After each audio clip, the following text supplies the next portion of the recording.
वंश सिंह जी का सवाल है श्रीराम रिंग जो श्रीराम पिस्टन है और उसमें कोई रेंज का ब्रेकआउट आया है क्या, और हिंदुस्तान कॉपर में डबल बॉटम बन रहा है क्या, क्या हम दोनों को शॉर्ट टर्म के लिए बाय कर सकते हैं, श्रीराम पिस्टन और हिंदुस्तान कॉपर सर? तो श्रीराम पिस्टन में जरूर आया है और मेरे ख्याल से कोई न्यूज है जिसकी वजह से आया है, क्योंकि अचानक इतना बड़ा गैप अप और 2033% वॉल्यूम राइज एकदम बिना किसी न्यूज के नहीं हो सकता है। बट अभी भी जो प्रीवियस ऑल टाइम हाई था उसके ऊपर सस्टेन नहीं कर पा रहा है। तो अगर रिस्क लेनी है तो छोटी सी 2700 के क्लोजिंग स्टॉप लॉस से ले लीजिए। अगर ये चल गया तो 3200 के आसपास के टारगेट निकाल देगा। बिल्कुल। Would I buy this counter? मैं वीकली श्रीराम चार्ट पिस्टन में एक एक्विजिशन की खबर आई है जिसकी वजह से इस काउंटर पर आज मूव आया। इसमें खबर है कि ये buying interest process through the morning trade DIC India share, ये थोड़ा सा है किसमें मैं अभी पढ़ रहा हूँ, लेकिन इसमें एक्विजिशन से जुड़ी हुई एक खबर आ रही है। चलिए सर, आप दूसरे काउंटर पर बताइए प्लीज़। दूसरा कौन सा था सर?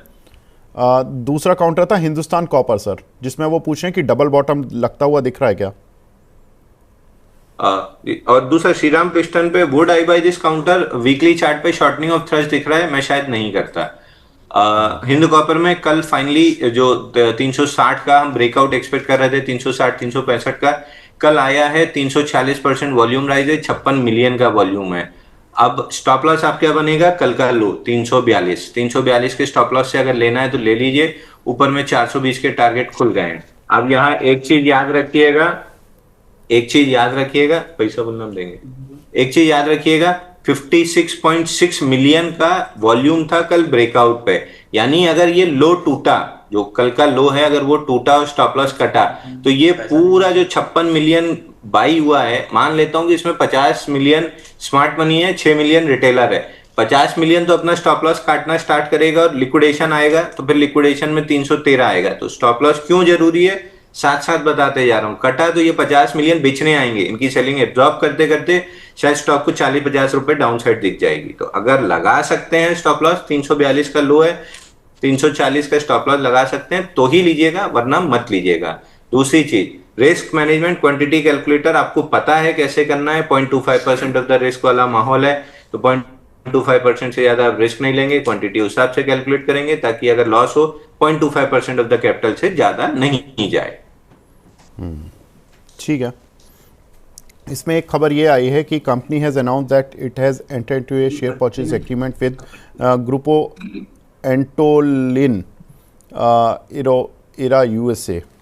कोई कंपनी है जिसके साथ इन्होंने शेयर परचेज एग्रीमेंट साइन किया है और उसकी वजह से इस काउंटर में यहाँ पर ये उस कंपनी को ख़रीद रहे हैं बेसिकली। तो यहाँ पर इस वजह से थोड़ा सा एक मूव आज देखने के लिए मिल रहा है।